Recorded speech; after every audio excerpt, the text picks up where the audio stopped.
दिल्ली में रहते हैं, मोहल्ला क्लिनिक में कभी जाना हुआ आपका? क्या हाल है वहाँ का? मोहल्ला क्लिनिक में जाना हुआ है, हमने जाकर देखा भी ना तो वहाँ पे दवाइयाँ टाइम पर मिलती है।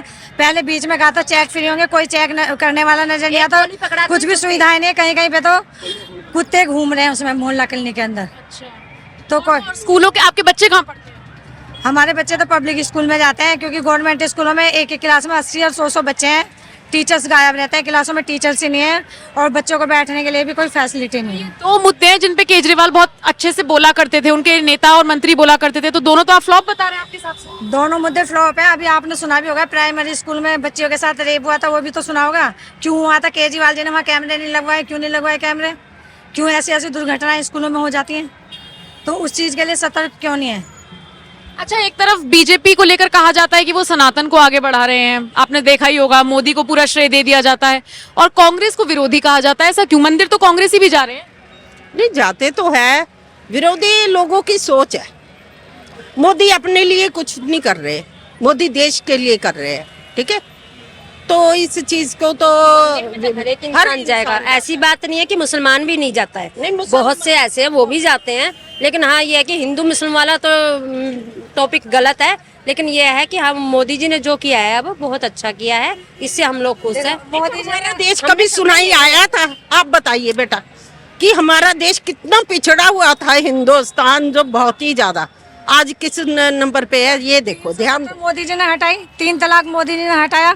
लोग वहाँ कश्मीर जाने से डरते थे, घूमने से डरते थे। अब सब घूमने जा रहे हैं, लड़कियां खुद जा रही हैं फ्लाइट से घूमने के लिए। पहले डर लगता था कि आतंकवाद है, आतंकवादी हमें मार देंगे। देश की संपत्ति पे आपके हिसाब से पहला किसका होना चाहिए? मुसलमानों का, या जो कमा रहे हैं उनका, या जो इसके हकदार हैं? जो इसके हकदार हैं।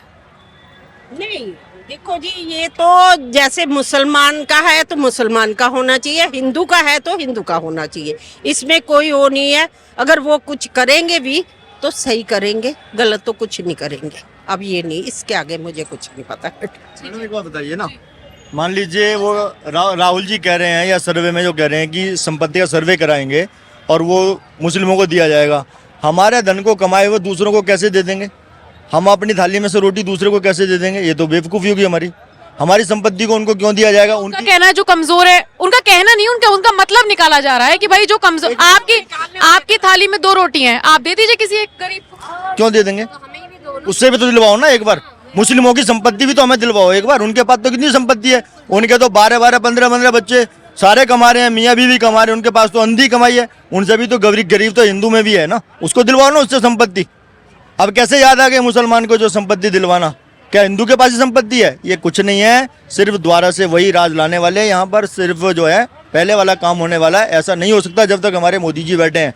और हम तो ये कहते हैं, मेरी तो यही कामना है प्रभु से कि मोदी जी फिर से 25 साल के हो जाएं और 50 साल फिर से राज करें, इसका सुपड़ा साफ हो जाए। मोदी जी आए हैं, सभी मजबूत हुए हैं, ये लोग भ्रष्टता फैला रहे हैं, बेवकूफ़ी फैला रहे हैं, मुस्लिमों के लिए कुछ नहीं कर रहे। अरे वो राजा है देश का, वो सबके लिए सोचेगा। एक बाप क्या 2 बच्चों के लिए सोचता है? 4 होते हैं तो 2 के लिए नहीं सोचता है ना, वो सबके लिए सोचेंगे। वो पीएम है, वो एक के लिए क्यों सोचेंगे? लेकिन ये हम लोगों की मेंटेनेंस चेंज करने वाले, हम लोग नहीं बदलने वाले। अब हम जाग चुके हैं, इनके अब लॉलीपॉप में नहीं आने वाले हम। अच्छा ये बताइए, नरेंद्र मोदी केजरीवाल जी के ऊपर कहा, केजरीवाल जी ने ये बंगला बना दिया, इसमें क्या इससे पहले और सीएम नहीं रहे? किस तरह से रहे थे और सीएम? इससे पहले इसी को ज्यादा 14 करोड़ का बंगला चाहिए था। इसने रामलीला मैदान में जब पहली बार शपथ ली, इसने कसमें खाई थी, मैं बच्चों की कसम खाता हूँ, मैं कोई बंगला नहीं लूंगा, कोई गाड़ी नहीं लूंगा, कोई संपत्ति दूंगा। ये साला चोर सब कुछ तो लिए बैठा है और फिर कहता है कि जो है मैं कुछ नहीं लूंगा। और क्या लेगा भाई? किसी की जान लेगा क्या? मुझे एक बात बताइए, अगर केजरीवाल से इतनी दिक्कतें हैं दिल्ली की जनता को, 3 बार उन्हें मुख्यमंत्री क्यों चुना? जो बुद्धू लोग हैं उन्होंने चुना है, हम तो नहीं चुनेंगे, हम तो समझदार हैं, हम तो नहीं चुनेंगे। इसने झूठ बोल के जनता को बेवकूफ बना के, गाड़ियों में कूड़े के ढेर दिखा के ये निगम पे राज करना चाहता था, पब्लिक को फुद्दू बना दिया, मैं सफाई कर दूंगा। अरे उससे ज्यादा बदतर हालत हो गई है दिल्ली की अब, जो बीजेपी के शासन में थी। ये तो केवल कुछ नहीं चाहता मैडम, ये केवल ये सत्ता का भूखा है, केवल सत्ता का भूखा है। इसको मैं अन्ना हजारे जी के साथ अनशन में बैठा था, तब से देख के आया था, ये मच्छर सा था और आज हाथी हो रहा है खा के। आज कहाँ से खा रहा है ये? इसको राजनीति ही चाहिए, इसको सिर्फ कुर्सी चाहिए। ये अब सोच रहा है कि अब मैं रो करके, ऐसे करके, सुनीता जी रो रही हैं, अब ये पीएम की कुर्सी हटाने जा रहा है। इसको बोल देना ये सपने छोड़ दे, मुंगेरी लाल वाले देखने। अब ये पीएम की कुर्सी तो दूर, ये दिल्ली की राजनीति और निगम से भी जाएगा। अच्छा, जनता तो नाराज, चलिए आपकी नाराजगी दिखाई दे रही है। ये राघव चड्ढा जो सच्चे सिपाही खुद को कहा करते थे, वो अलग हो गए हैं। संजय सिंह, आतिशी और सौरभ तो मैदान पर उतरकर केजरीवाल के लिए लड़ रहे हैं, लेकिन बाकी के जो नेता थे, जो सांसद थे राज्यसभा के, जो बाकी सांसद थे, कोई आ ही नहीं रहा है केजरीवाल के लिए। कैसे आएंगे बताओ ना? जो जान चुका है वो कैसे आएगा? जो जानते हुए भी कुएं में गिरेगा वो गिरे, और जो जिसको दिख रहा है मुझे कुएं में गिरना है तो वो तो बचेगा। अब जो लोग इससे अलग हो गए वो तो बचना चाह रहे हैं, और जो जानबूझ के इसके साथ लगना चाह रहे हैं, यानी चोर चोर मौसेरे भाई, जो इसके साथ भ्रष्टाचार में लिप्त हैं, इसके जैसा आराम का खाना चाहते हैं, वो लोग इससे जुड़े रहेंगे। और जो ईमानदार है, हमारे कपिल मिश्रा जी को देखिए ना आप, क्यों इनसे अलग हुए? क्या वो लीडर नहीं थे? क्या वो जनप्रतिनिधि नहीं थे? हमने तो चुना था उनको, क्यों अलग हो गए वो इनसे? वो तो पहली बार में अलग हो गए। जो आदमी ईमानदार होता है ना जी, जो सच्चा होता है, वो भ्रष्ट लोगों के साथ रहना ही नहीं चाहता। इसी प्रकार से धीरे धीरे करते देखते जाइएगा आप, ये सब लोग इधर ही आते चले जाएंगे। अच्छा, एक चीज और बस, योगी आदित्यनाथ को लेकर क्या सोचते योगी जी तो हैं? एक मुस्कुराहट आ गई सबके चेहरे पर, देख। तो एक हरदिल अजीज नेता है, और आने वाला भविष्य भारत का, आने वाले पीएम है योगी जी। योगी जी अगर अब से पहले हमको मिल गए होते ना काश, तो इस देश की स्थिति कुछ और होती। उत्तर प्रदेश, मैं ऑटो ड्राइविंग करता हूँ, दिल्ली में मेरे साथ सब लोग बैठते हैं मैडम जी, मेरा ऑटो है, सब लोग बैठते हैं ऑटो के अंदर। अभी एक मुसलमान मेरे साथ बैठे थे, बुलंदशहर से आए थे, और वो दिल्ली गए थे भलसवा, उनके किसी रिश्तेदार में ट्रेजेडी हो गई थी।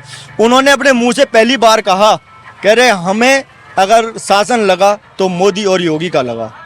मैं कहा भाई साहब आप मान रहे हैं उस बात को? बोले हाँ जी। मैं कहा मुसलमान भाई तो बहुत विरोध करते हैं। कह रहे नहीं, अगर शासन है तो मोदी और योगी का है।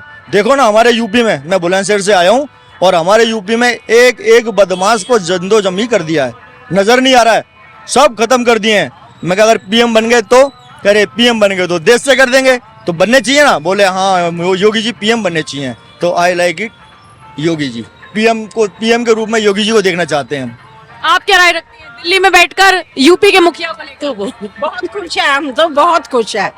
मेरी बेटी है लखनऊ में, कहती है कि हमारा लखनऊ एकदम हीरा हो गया जब से योगी जी आए। योगी ने मैम एक बात है ना, 1000 रुपए में क्या होगा आप ये बताओ। कह रहे हैं हम सशक्त बनाएंगे। हम हैं, नौकरी चाहिए बस। हम बेरोजगार हैं, हमें नौकरी चाहिए। 1000 रुपए से हम अपना परिवार नहीं पाल सकते, नौकरी से हम अपना परिवार पाल सकते हैं। हमें नौकरी चाहिए, मेन चीज ये है।